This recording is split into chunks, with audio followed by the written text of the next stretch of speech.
The preacher's hands trembled as the outlaw rose from the dust, blood on his coat, fire in his eyes. The town had gone silent, save for the wind whispering through the gallows. "Don't pray for me, preacher," he said, voice low as thunder before the storm. "Pray for what's coming." In that moment, even the sun seemed to hide behind the clouds, and every man who heard him knew this wasn't just a warning, it was a prophecy. Something wicked was riding toward Redemption Creek, and hell itself was at its heels. Before we ride deeper into the story, if the spirit of the old frontier still stirs your heart, the campfire tales, the courage, the dust, and the honor, then saddle up with us. Hit subscribe and ring the bell so you'll never miss another ride through the legends of the Wild West. Now, let's get back to the trail. Redemption Creek, quote, to the scrape of boots and the metallic tang of old blood on the wind, the morning light thin and weary as if it feared to look straight at what had come. Father Grayson watched from the church steps, Bible heavy in his lap, because he could not bear to empty his hands of habit even while his faith felt like a threadbare cloak. And the town, which had learned to measure danger by ordinary sounds, went quiet as if listening for a verdict. Caleb Vane stepped into the main street like a rumor given form, coat kicked with dust and dried blood, one sleeve torn, a new hard line scored across the jaw where a man is taught to take punishment and not make excuses, and even the boys who had only ever known him as a name on a whispered list stopped their games and leaned in as if the air itself carried a sermon. The gallows at the ridge creaked with a slow patience, rope swaying like a metronome counting out time the way a judge counts out sentences, and every set jaw in town understood that this was no ordinary return. Some reckonings do not knock politely, they simply stand on your porch. Grayson felt the Bible in his hands like a ledger of debts and apologies. He wanted to step forward and call for mercy because mercy was the work his hands had learned. But there was a weight in Caleb's face that made mercy feel like a stranger's promise. Caleb moved to the well with a gait that kept his hat low, and when Grayson finally rose to meet him, the outlaw spoke, not with pleading, not with confession, but with a voice flat as a warning. "Don't waste your prayers on me." The words dropped into the hush and settled, and for a heartbeat the preacher thought the man was finished. Then Caleb's gaze caught to the hills where a bank of clouds had gathered, slow and deliberate as a thing that has been summoned, and he added, quieter, almost as counsel, "Don't pray for me, preacher. Pray for what's coming." Something in the town flinched at that second phrase. Old men remembered cattle that never returned. Women remembered children who had been led away by midnight men and never brought home. And the youngest felt the way the air cooled, as if a door had been opened onto a room where no light reached. Whispers traveled faster than footsteps. Coyote Ridge, the massacre, the stories that had been softened by distance, none of them full enough to explain the fear that sat now on every porch. The blacksmith spat and said the tracks leading from the ridge were wrong. Too many hoops to be a posse. The schoolmarm clutched her shawl and tried to shape the thought of Caleb as a man who could be forgiven. And the butcher set his knife on the counter as if to mark time. Caleb drank at the well as if tasting a world he had not thought to need. Water slid down his throat and the town watched him perform that ordinary rite like a penitent who has waited too long. Grayson felt the hair at the back of his neck rise. Old sermons once pooled in his mind, lines about sin and grace, but the sight of Caleb, eyes that had learned to hold fire, made the preacher believe in a different kind of prayer, one not for a man but for a place. The clouds over the hills rolled thicker, not with sudden menace but with the patient, inevitable weight of a storm that knows exactly where it will break, and in that tightening sky the outlaw's words hung like a promise of trouble. This was not merely a man returned, this was a herald, and the whole town, from the youngest child to the oldest widow, felt the meaning in their bones. Father Grayson sat alone in the dim glow of the church, the oil lamp wobbling like a heartbeat, and the Bible on his knees felt both heavier and more fragile than any stone he had ever lifted. The words inside had once been a map, simple, certain routes to forgiveness, but tonight the margins blurred and the map folded wrong, as if a storm wind had rifled through the pages and rearranged the directions. He replayed the morning like a tolling bell, Caleb's boots scraping the dust, the outlaw's voice like an axe against wood. "Don't waste your prayers on me." This sentence had not been a plea or a boast but a kind of mercy in its own brutal honesty, an offering of truth instead of deception, and that truth cut into Grayson with a slow, honest pain of a confession left unspoken.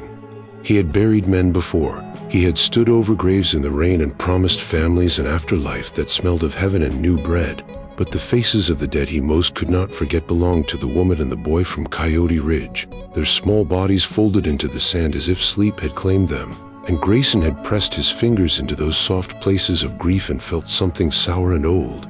He could still see Caleb at that funeral, barely grown, shoulders bowed as though the world had placed its weight there, eyes empty as wells, and he had murmured a benediction that felt like a thread between them. At the time, Grayson thought the thread might hold.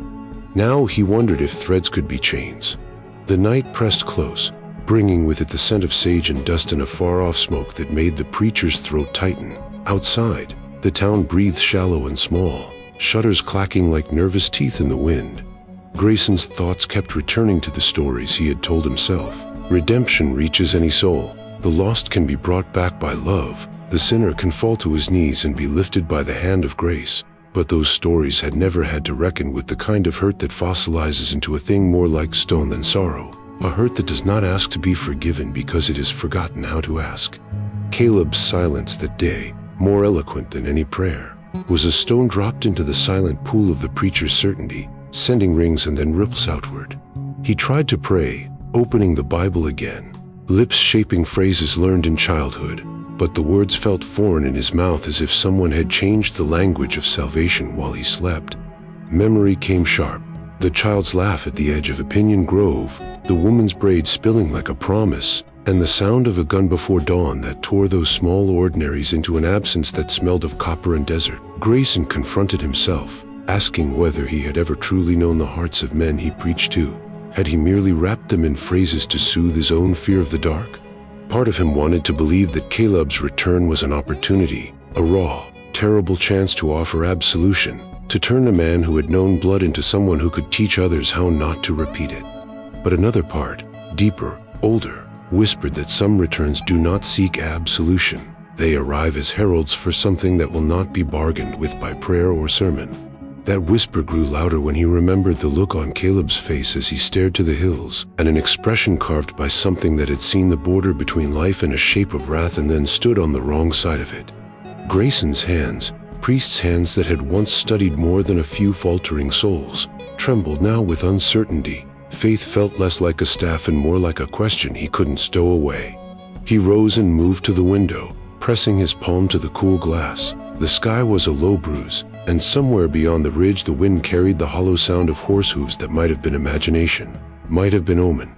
In the silence that followed he prayed in the only language he could not rehearse, not for forgiveness, not for salvation, but for knowledge, an honest asking that was its own kind of contrition. He could not tell whether God would answer, or whether the answer would arrive wrapped in fire and iron.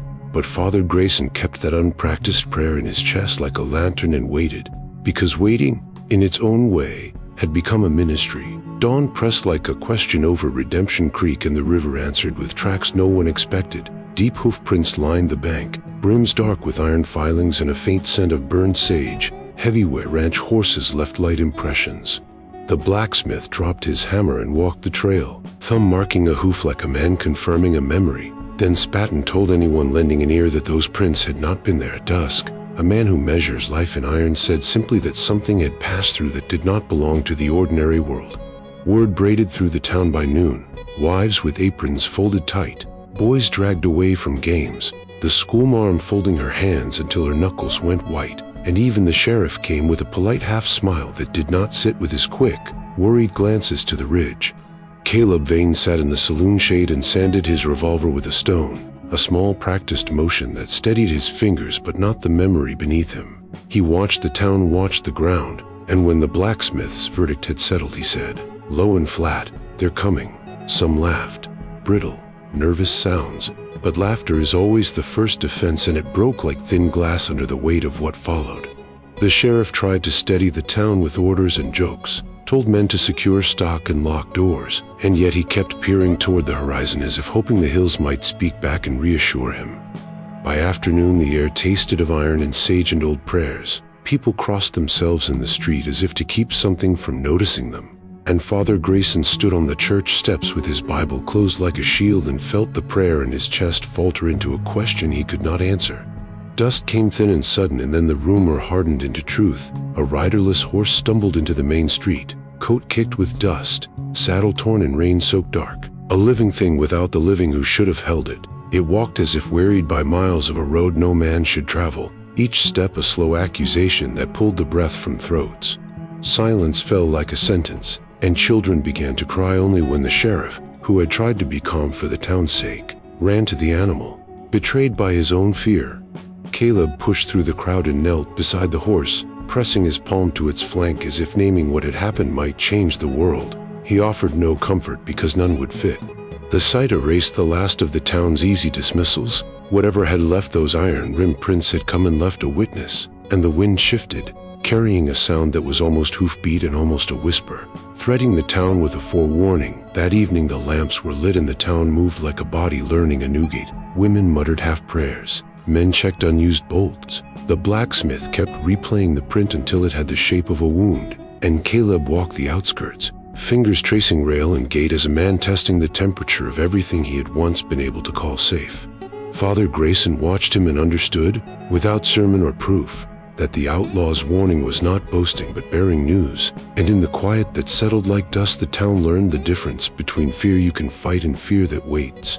Caleb led Grayson out past the last fence post where the scrub forgot to be hospitable and the preacher felt the Bible at his belt become a small, private weight he had never expected to carry into a place like this.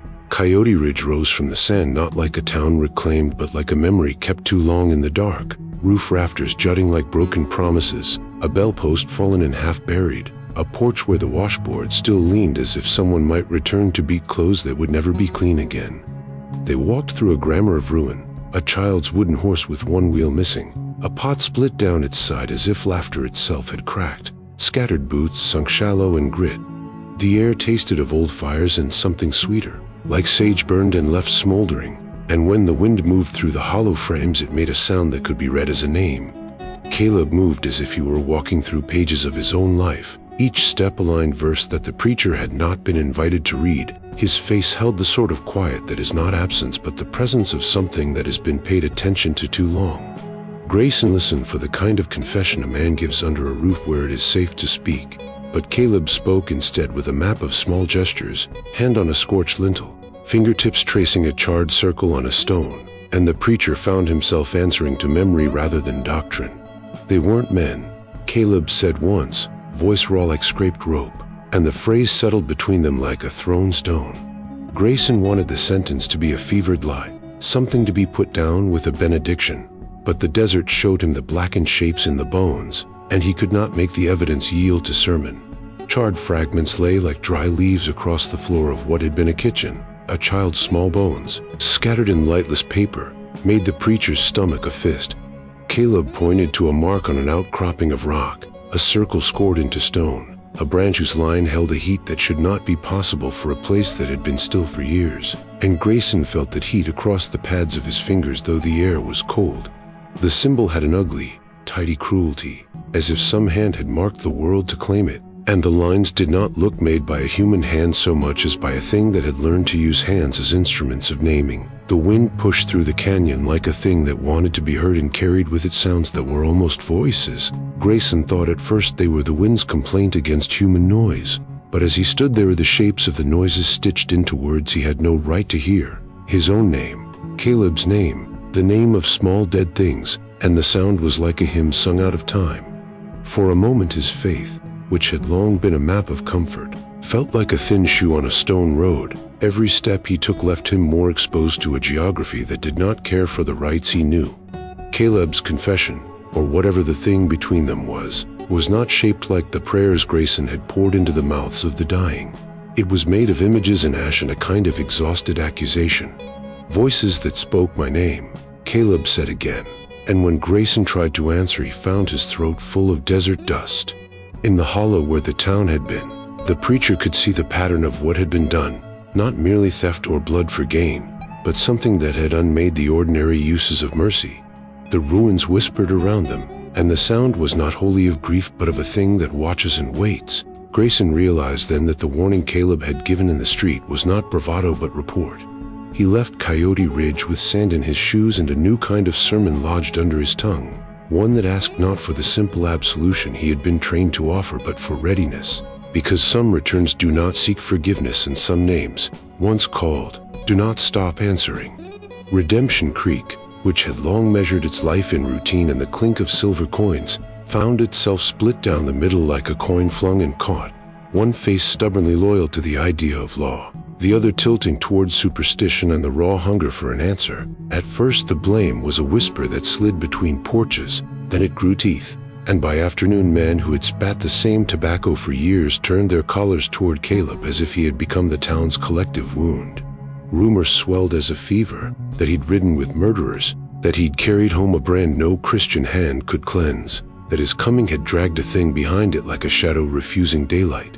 The sheriff, who preferred control to chaos as a man prefers clean lines in his ledger, ordered Caleb bound, chains for a man who once had been trusted enough to borrow a saddle without receipt, and the sound of iron on iron in the town square felt like an old hymn turned sour.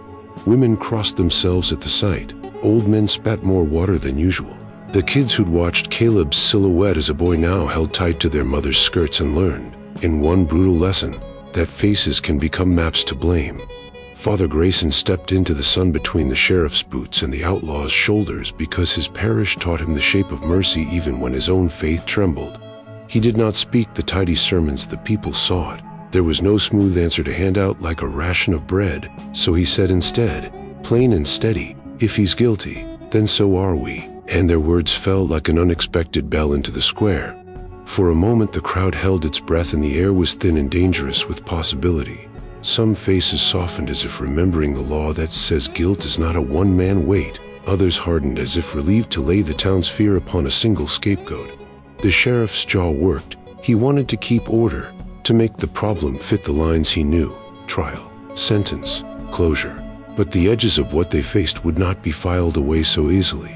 Traders shuttered their carts sooner than usual. The saloon owner drew his blinds and counted coins like a man measuring how long he could keep a roof over his head if mouths stopped coming through the door. In the church, Grayson felt the Bible at his belt like an accusation and a comfort both. He did not raise it as a shield against the townsfolk's anger, but as a reminder that confession had a rhythm he could not ignore.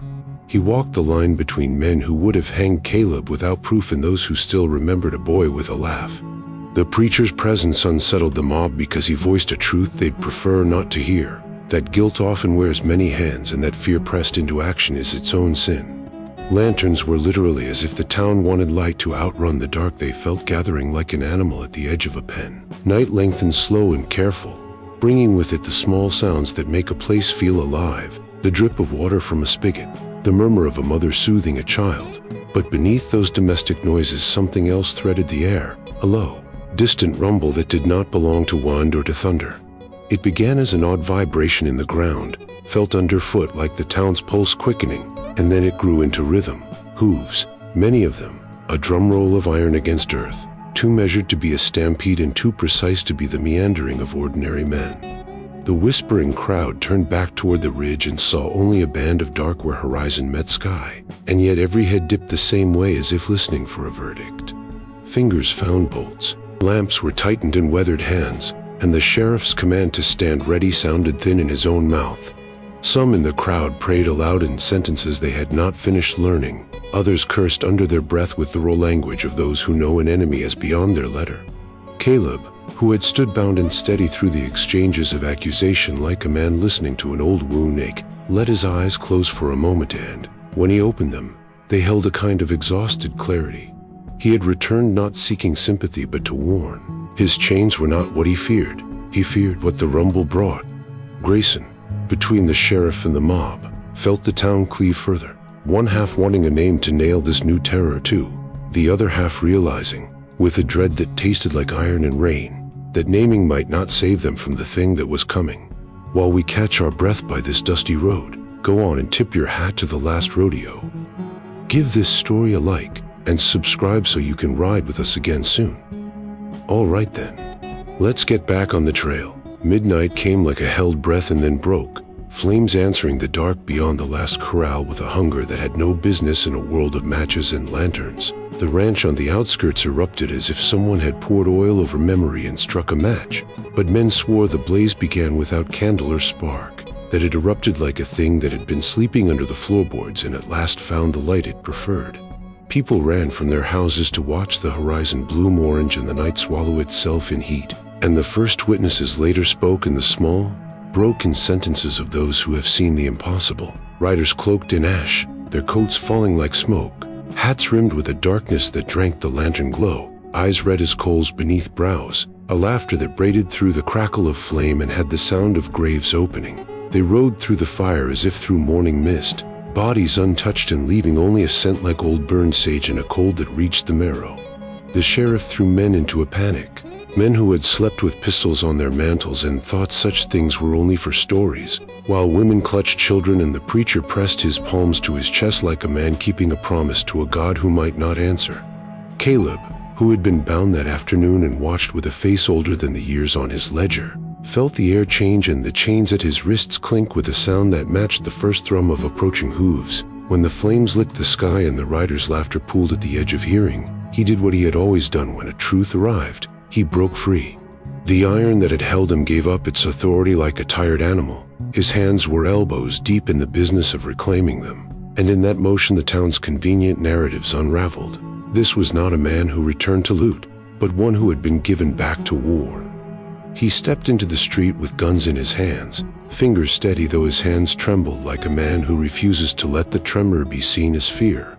"It's them," he breathed, voice small and certain, "the ones who took everything from me."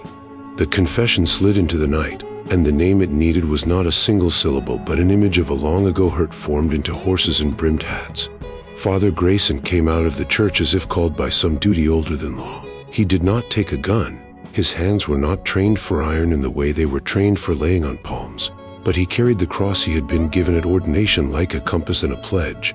He stood beside Caleb, and the two of them made an odd picture, outlaw and preacher, both dirty with the same dust, both holding in their gestures an answer to something that rules do not govern. The riders cut through the night in a sound like the surf around a reef, an endless, inexorable rhythm that made every heart in town pulse to their tempo.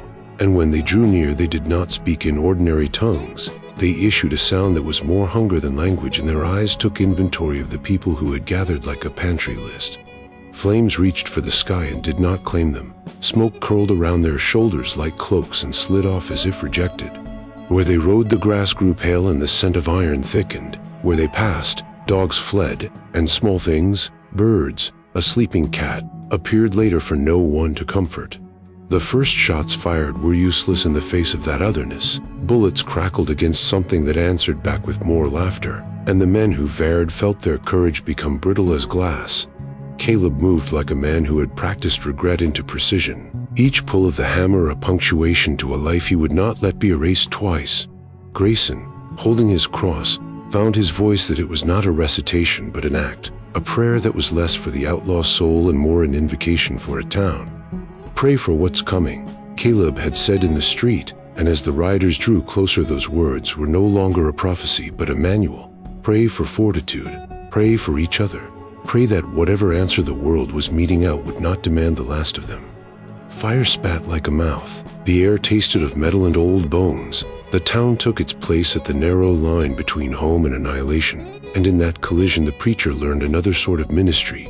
Not only to call men to repentance, but to stand with them while impossible things walked across their fields like landlords coming to collect on a debt written in blood. Father Grayson would not let the night keep its secrets any longer. When the town settled into a hollow hush after the riders left and the fires bled out into smoking ash, he found Caleb by the ruined fence where a child's swing had been cinched, and he demanded the truth not with the sharpness of an accusation, but with the weary authority of a man who knew the cost of lies. "Tell me what it was," he said without pretense, and Caleb's face, which had worn many masks, finally slid into something like admission. The confession came in fragments at first, like shards of a mirror pushed together until they made a face he could not deny. Years ago, Caleb had ridden with a band called the Ashfelchers, men who measured life against gold and land and found the price too small to be felt. They swept through valleys and towns, taking what they wanted and leaving names carved into bark and blood pooled in places where children used to run. At the start it was easy, Caleb said, habitual as breathing, raids, threats, a system of quiet terror that kept folks' heads down and hands in their pockets. But then the gang had learned an appetite that was not satisfied by wealth. It wanted the feeling of power. The loud, final clanging of lives ended to show who had right of way. The preacher listened and felt the old lessons of sin and consequence fold into something grimmer. When Caleb's voice steadied, he told the story that would become the town's reckoning. One night at Coyote Ridge, the vultures took a house by mistake, mistaking a man for money and taking his life because a ledger said to take it. The man they killed was a preacher's son, young, not hardened, who had been home from study and had come to help a neighbor with a fence. And the way Caleb described it made Grayson feel the room tilt, as if the earth itself recoiled from hearing a sacred thing broken. "We thought we were untouchable," Caleb said, and in his mouth the words sounded like an old, useless charm. "We thought the world could be bought or scared into silence. But when they killed that boy, something else answered, something that did not care for coin or fear, something that held a tally book of its own." He spoke of eyes in the dark that had nothing of human shape, of a sound like wind but threaded with voices that named men by the sins they had buried, and of a brand, an ugly circle burned into chests and into rock, that marked them as owing. Caleb's hands clenched until the knuckles shone white. He admitted that he had ridden away before dawn, not out of courage but because the thing that rose from that night had a hunger that could not be fed by ordinary men. "They left before dawn," he said, and the words were both confession and apology. But evil doesn't forget its own. The preacher, whose life had been a ledger of sins and absolutions, felt a shift in the grammar of culpability. This was not a simple ledger of sinner and saint, but an accounting the world kept when men treated human life as currency. Grayson had taught that vengeance belonged to God. Under the cold stars and the smoky air, he realized that what walked was not divine retribution in the neat language of Scripture, but something like delayed justice, an ugly, patient thing that had watched and waited, that had been given a reason to remember and refused to forget. The question that rose in him was not only whether Caleb could be forgiven. He could recite the prayers, he could kneel, but whether forgiveness, in the face of a wound that had been unhealed and fed upon, would ever be enough. Around them, the town breathed in ragged little pieces, the people moving like sleepwalkers who had been taught a new vocabulary of fear. And Grayson understood the moral calculus had changed. Guilt was no longer an individual's hand but a countrywide debt, and the only way to begin to pay it might be to reckon the names aloud and accept that some debts were not paid by confession alone. He found himself thinking of the preacher's son, of small hands, of unremarkable courage, of the everyday holiness of ordinary life, and in that sorrow there came a blade of clarity. The curse that had been awakened was not vengeance dressed up in Scripture. It was justice that had been given Keith after being ignored for too long. Caleb's confession did not free him from the town's hatred, nor did it provide a manual for what to do next, but it shifted the burden onto something larger, the community itself, the landscape of choices they had let be made, and the necessity of recognition that sometimes the past returns not for punishment alone but to make ledger of wrongs so deep they must be faced together. Night settled over Redemption Creek like a held breath, and the town found itself hemmed in by a silence that was not empty but full of waiting and the smell of scorched wood. And from every ridge the riders watched with the still patience of carrion birds. They did not ride the fences or shout challenges. They simply rode the horizon, and the town felt the sweep of their presence as if a hand were laid across the throat of the world. People moved like shadows within the church's thick walls. Boards hammered across windows until the daylight could only leak in like memory. The pastor's choir loft became an attic for the frightened, the pews a place to pile quilts and small children, and the bell that once called men to work now hung mute, a metal eye upon a congregation that had become a besieged family. Caleb stood at the doorway under the lintel as if it were a threshold between two lives, one he had once chosen and one he had returned to war. Revolver at his hip, hand resting on the grip, not in swagger but in a readiness that felt prayerful in its own way. He had become both prophet and penitent, the scars under his collar bones like ledger marks of debts he could not settle. The outlaw's breath made small clouds in the cold air, and his eyes kept cutting to the ridgeline where the riders loomed like a gallery of judgment. Now and then he would whisper to the darkness, words that were half prayer, half report, and men in the back of the church would listen as if hearing a prophecy they had not wanted to hear. Father Grayson moved among them with his Bible at his belt and a towel over his shoulder from where he had used it to staunch small wounds. He did not wear the look of a man who had expected to be a warrior, yet war had come to his ministry, and he had learned to fold his sermons into smaller truths. Forgive, when you can, pray when you must, hold hands when nothing else holds. He knelt at the small altar not to summon victory but to ask for mercy, his voice low and afraid by the smoke, because he had come to believe that asking for victory against that which was already ordained to scourge might be arrogance. Better to ask that, if the world demanded a sacrifice, it might be one that bore meaning. The church was the only building the riders had left untouched. Whether that was mercy or mockery, none could say. But inside the air smelled like old hymn books and fear, and when the children slept on patched quilts, the adults kept watch with the quiet habits of those who know that the worst thing is not the fight but the waiting before it. Outside, the riders gathered like a storm in human shape, hats low, faces ashen with coal eyes that glowed from beneath brims. They moved in a slow choreography that made the earth feel less secure, and now and then one would step forward and hold a lantern up as if to read the town's names by its light. The preacher heard the distant scrape of leather on tack and the soft chuckle of an unhuman laughter that prickled his skin. He felt the town's faith fray at the edges like a cloth left too long to wind, and his prayer turned inward toward confession, for himself, for the community, for the sins that had let such things become possible. Caleb, realizing the way the people watched him and saw only the man who had been and not the man who returned to warn, leaned to the preacher and said, quieter than the wind through the steeple, pray for what's coming, because what's coming can't be stopped. The line fell into the church like a lit fuse. No one laughed now. No one made the merciful calculations that had structured their lives before. Men kissed the coins in their pockets and women pressed talismans to foreheads. The sheriff, who had spent the afternoon making lists and plans, folded his hands and tried to pray, though his voice broke on the first line.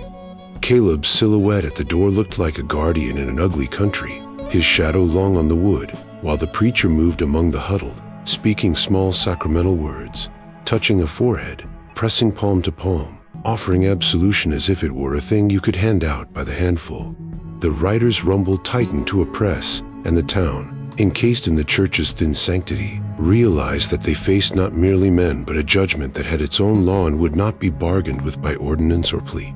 In the hush before the coming, Father Grayson's prayer was not for victory, nor for the outlaw soul, but for the place itself, to be forgiven, to be known, to be spared if God could spare it. And he found, in that terrible petition, a new ministry, not to deny the darkness but to teach the town how to stand in it together, how to meet whatever rode the smoke with hands joined, not each alone.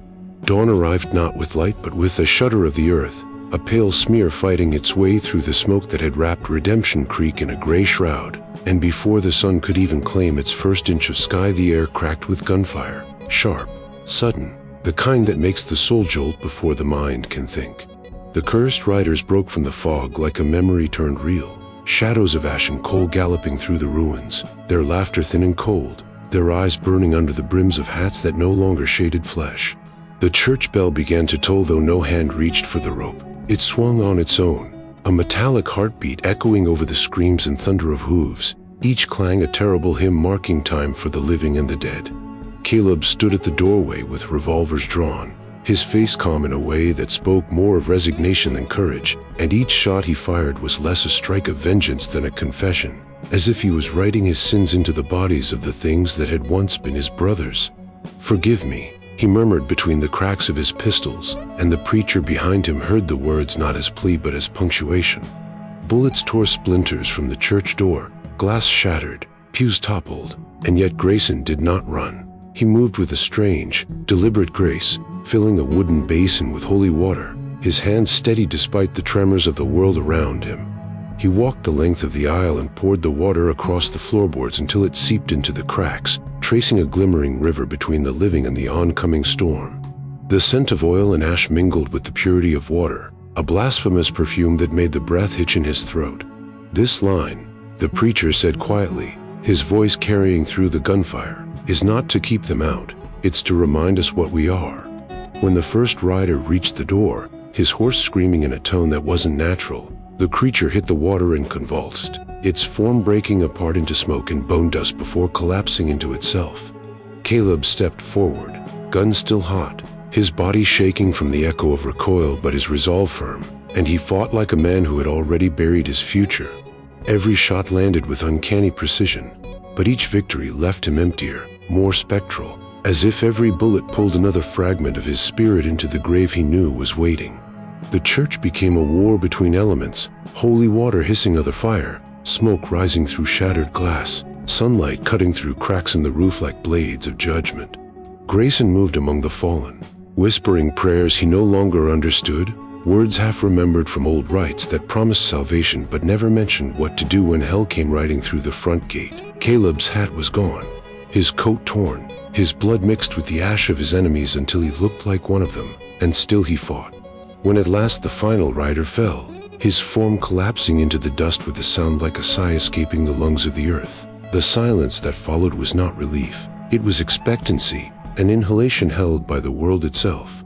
The preacher looked around the ruin of his church, the pews broken, the altar scorched, the cross split down its spine, and he realized that they had not won, only survived the first sermon of something greater. The floorboards beneath the holy water began to tremble, faintly at first, then with a deep, rhythmic pulse of something vast and waking. Caleb staggered to the threshold, looking out over the horizon where the smoke parted, and he whispered, "It's not done." Grayson followed his gaze and saw the earth crack near the ridge, a thin line of fire tracing across the sand like the stroke of a quill writing a name in the book of judgment. The preacher's knees buckled, his hand clutching the cross that was now cracked but still glowed faintly, and he murmured a single word, neither prayer nor curse, mercy. But the dawn that finally broke over Redemption Creek carried no mercy, only light bright enough to reveal what the darkness had been hiding. The ground itself was breathing, and something beneath it had begun to stir. Morning crawled out of the ashes like a wounded thing, slow and unwilling, its light brittle as broken glass filtering through the drifting smoke that hung over Redemption Creek. The air carried the scent of char and blood and something older, iron and burnt sage, the ghost of sin itself. The preacher moved through what remained of the church, his boots crunching over splinters and fragments of glass that had once been windows painted with saints now turned to pale shards. The silence was heavy enough to hear one's own heartbeat, and Grayson followed that sound like a compass until it led him to the open doorway where Caleb lay half-buried in the gray ruin, his body covered in dust and soot so that for a moment he seemed carved from the very ash of the dead he had sent on. The preacher dropped to his knees beside him, clearing the debris with trembling hands, and as he pulled back the outlaw's torn coat he saw it, the mark.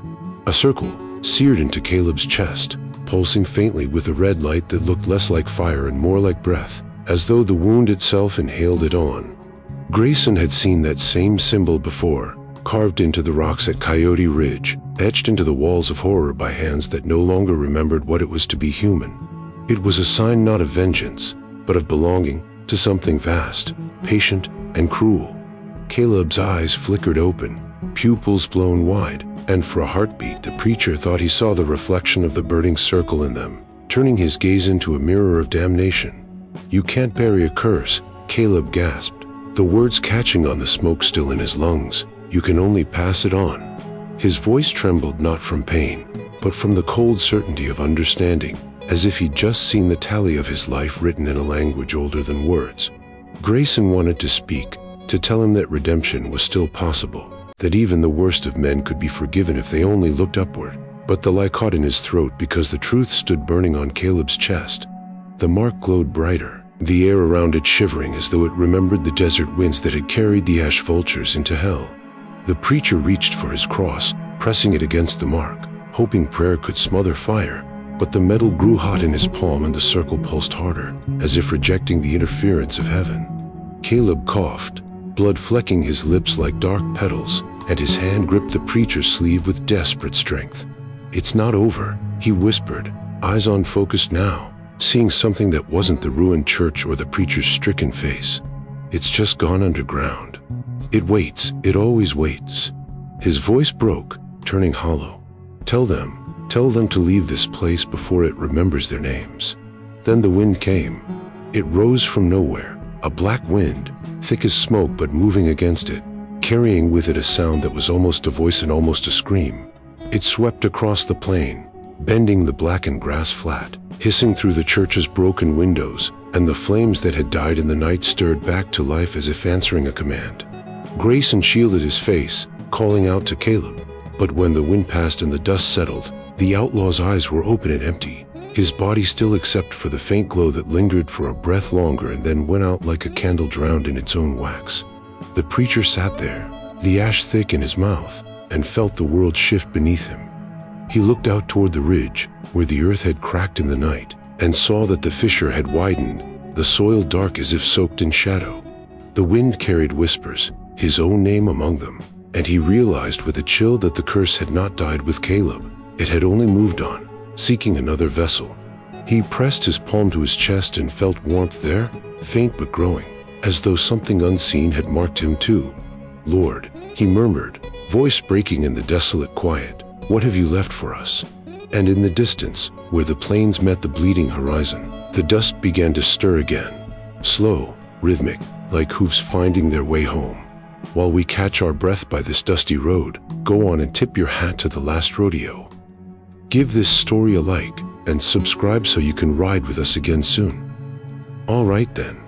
Let's get back on the trail. The sunrise came slow and mournful over Redemption Creek, its light too pale to feel like mercy, stretching across the dead town and settling on the preacher's trembling hands as he dug into the earth with a borrowed spade, the ground dry and stubborn, as if reluctant to take another body.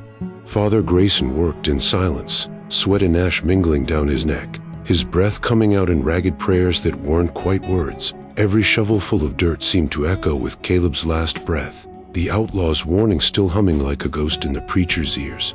Around him the church leaned at an angle, its steeple cracked, its cross half melted from the night's inferno.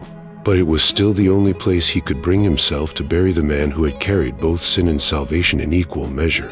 When the hole was deep enough to hide a man from the eyes of the living, Grayson lifted Caleb's body, what was left of it, wrapped in a scorched blanket, and laid him down in the earth with the care of a father burying a son. His voice shook as he began the rites, ashes to ashes, dust to dust, but the words faltered, splitting somewhere between grief and disbelief, and when he opened his Bible for the next verse, the air turned cold. The pages, once clean and soft with years of use, began to darken from the center outward, the ink bleeding into itself like rot spreading through flesh. Grayson stepped back, clutching the book, but it kept burning inwardly, the text devoured by a blackness that wasn't fire but something deeper, a hunger of meaning itself. Then came the visions. They struck not like dreams but like revelations forced upon him. His mind's eyes split open wide to the truth of things men weren't meant to see. He saw the cursed riders reborn, not as men but as echoes wearing the memory of faces, their souls bound by the heat of their own vengeance, their eyes like burning brands that searched for the living with the patience of eternity. He saw them riding again across the plains, circling the town, their laughter carried on a wind that sounded like weeping, their hoof prints glowing red where they touched the earth. And behind them, rising from the cracked ridge, a shape, vast, crawling, faceless, woven from the same smoke that had taken Caleb's final breath. Grayson dropped the Bible, his heart slamming in his chest, and when he pressed his hand against his breast to calm it, he felt the heat, fainted first, then growing. Right beneath his palm, the same burning circle that had marked Caleb began to sear itself into his flesh, its outline pressing upward from beneath the skin like a living brand. He fell to his knees beside the grave, teeth clenched against the pain, his voice breaking as he whispered, "No, no, Lord, not me." But the pain only deepened, turning hot enough to blister, and when he pulled his hand away the mark glowed through his shirt, the lines bright as coals. The preacher's breath came shallow, his faith unraveling in the space between terror and awe. The curse had not died with Caleb, it had been handed on, just as the outlaw had warned, passed like a torch in a relay no man could refuse. Grayson looked down at the grave, soil still wet from his own sweat, and said through trembling lips, "He didn't die for sin. He died for warning us." The words hung heavy in the still air, and even the wind seemed to hesitate before moving again. The preacher bowed his head, clutching the blackened Bible to his chest, and for the first time in all his years of ministry, he wondered whether faith was meant to save men or to prepare them for the ruin that must come.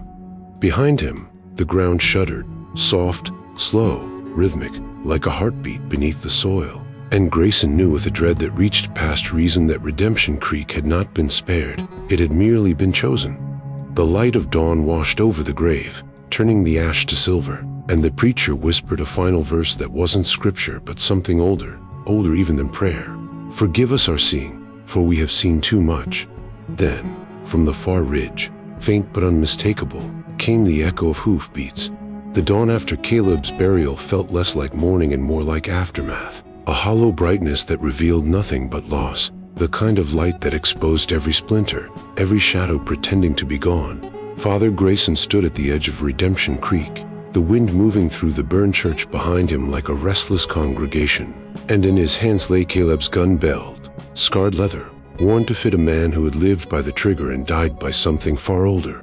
Once, Grayson had sworn his hands would never hold a weapon, that his calling was to heal, not harm. But when he lifted the revolver, it felt less like betrayal and more like inheritance. The steel caught the morning sun, flashing a reflection of the cracked cross still hanging in the church doorway, and in that reflection the preacher saw not a man of faith, but a man standing on the narrow bridge between salvation and retribution. He buckled the belt across his coat, the sound of the metal buckles sharp in the silence, and whispered the only prayer he could still remember by heart. If I can't save them, let me stop what's killing them. He rode out alone before the town could wake, a dark figure against the horizon, the horse's hoofs stirring up ghosts of dust that seemed to whisper names. Days blurred into weeks as he followed the rider's trail, a scorched pattern across the plains where the grass never grew again and the air tasted of iron and lightning. Each night he found the remnants of their passing, a campfire still smoldering, an animal carcass stripped to bone, or worse, shapes of men left half in this world, their faces burned clean of identity. And every one of them bore the same brand Caleb had carried, the burning circle that pulsed faintly under their cooling flesh as if still alive. Grayson would kneel beside each body, whisper a scripture, and then close the eyes, though he wasn't sure for whose sake, theirs or his own. On the fourth night, he found the first outlaw alive, slumped against a broken fence, the mark still smoking on his chest. The man's voice was the rasp of gravel. You think you're hunting evil, preacher, he wheezed, but evil don't need hunting. It finds its own. When Grayson demanded to know where the riders were, the man only smiled, lips cracked and bleeding. He's come in, he said. He's come in for all of us. The words died with him, but they stuck in Grayson's chest like shrapnel. Every man he met after, every cursed soul that bore that circle, said the same thing before the end: he's coming. And though Grayson didn't know who he was, the leader, the curse, or something worse, he began to feel the meaning hollowing him out, reshaping the sermons in his head into bullets he fired without hesitation. Each confrontation became a liturgy: draw, aim, fire, absolve. His revolver thundered like an altar bell, and the recoil bruised his palm until calluses formed where rosary beads once had. The preacher no longer spoke of mercy. It was a language that felt foreign in the mouth of a man who had seen the shape of divine wrath and survived it. Faith, once a lantern guiding him through darkness, had become the darkness itself, a conviction that what he hunted was not just evil but the echo of God's silence. The plains stretched endlessly, their horizon bleeding red at dusk, and sometimes, when he paused to water his horse or look at the stars, he caught his reflection in the metal of the gun and saw Caleb's eyes staring back. You can't bury a curse, the outlaw had said. Now Grayson understood. Each shot he fired buried a piece of himself instead, a slow erosion that left less man, more myth. By the time he reached the canyon where the bridge split open like a wound, his prayers had changed. No longer for forgiveness, no longer for peace, only for the strength to keep riding, even if the road ahead led beyond mercy itself. The moon hung low and swollen over the desert, its light spilling silver across the long, scarred plain as Father Grayson rode through the skeletal remains of mesquite and stone, the hooves of his horse making a sound like the ticking of some unseen clock counting down the last hours of the living. The wind came in slow waves, whispering through the cracks of the canyons, and each gust carried fragments of memory, gunfire, laughter, and screams half swallowed by dust. Ahead of him lay Coyote Ridge, where the earth itself seemed to remember pain, the blackened ruins still visible from miles away, glowing faintly as if the fire that had birthed their destruction still breathed beneath the soil. Grayson reined in his horse at the edge of what had once been the main street, now nothing but a graveyard of wood and sand. He dismounted slowly, boots sinking into the ash that puffed around his feet, and felt the weight of 100 ghosts pressing down on his shoulders. The preacher had been here before, years ago, when he'd thought evil was a man's choice and not a force that could live in the bones of the land. But tonight, even the stars seemed afraid to look down. He walked the ruins in silence, his coat flapping in the cold wind, and as he passed the charred remains of a chapel door, he thought he heard a voice, low, strained, familiar. "You can't fight the wind, preacher," it said, distant as memory but clear as confession. "You can only stand in its path." Grayson froze, the revolver at his side heavy as gilt. The voice was Caleb's. He turned toward the sound, and the wind shifted again, carrying with it the faint scent of sage and smoke. The earth groaned then, a low, terrible sound, like something ancient waking from a long, hateful sleep. A crack tore through the ground where the chapel once stood, widening with a deep, rhythmic pulse, the sand spilling into it as if devoured by an unseen hunger. From its depths came a glow, first red, then gold, then a searing white that burned against the night sky like a wound torn open in the world itself. Grayson staggered back, shielding his eyes, as the buried circle rose from beneath the dirt, its edges alive with fire, spinning slowly as if stirred by a divine hand. The preacher's breath caught in his throat. It was the same mark that had burned itself into Caleb's chest, and into his own. He pressed a hand against his shirt, feeling the heat bloom there again, answering the circle's call like a heartbeat sinking to an old, cruel rhythm. The fire rose higher, twisting upward, forming shapes, first the outline of men, then something beyond men. When the light cleared, a figure stood in the center of the ridge, tall and cloaked in smoke, its face hidden beneath the brim of a charred hat, its body made of shifting ember and shadow. Around it, the air crackled with the sound of burning coals and the whisper of voices, the ghosts of the ash vultures murmuring their allegiance from the grave. Grayson knew without question who stood before him. The leader of the gang, the one Caleb had spoken of in half-whispers and nightmares, the man who had brought ruin to the ridge and whose death had not ended his command. Elias Crow, Grayson whispered, the name tasting like blood on his tongue. The figure tilted its head, and the brim lifted just enough to reveal eyes like molten gold, burning with a hatred too patient to be mortal. The preacher raised his revolver, hand steady, though his pulse hammered like a drum beat against his ribs. The air between them shimmered, thick with heat and memory. Crow spoke then, his voice the sound of fire crawling through dry grass. "You've been preaching against sin your whole life, man of God," he said, each word dragging smoke from his mouth. "But what if sin's the only thing that listens?" The ground trembled again, the circle spinning faster, and behind the revenant, sheets began to form, riders on spectral horses, the cursed remnants of the ash vultures returning, their laughter echoing like rattling bones. Grayson's grip tightened on his weapon, though he knew bullets could not kill what had already died. The ridge pulsed with light and fury, and for the first time in his life, the preacher did not pray for deliverance. He simply stood in the wind, remembering Caleb's words, and whispered to the fire, "Then let me stand." The night howled around Father Grayson as if the wind himself had gone mad, pulling at his coat and whispering through his hair like the voices of the condemned. But he stood his ground upon the cracked earth of Coyote Ridge, where the air burned and the stars above flickered as if afraid to bear witness.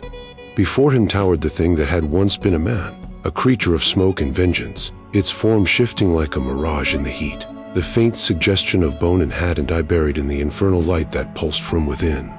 Elias Crow, leader of the Ash Vultures, reborn in the shape of the sin he had sown, looked down on the preacher with a gaze that had forgotten what it meant to be human. Around them, the ridge blazed in a slow, patient circle, fire crawling up from the fissures like the fingers of the earth itself grasping for release. Grayson's revolver felt useless in his hand. He had already fired until the barrel glowed red, the bullets passing through Crow's shape like whispers through smoke.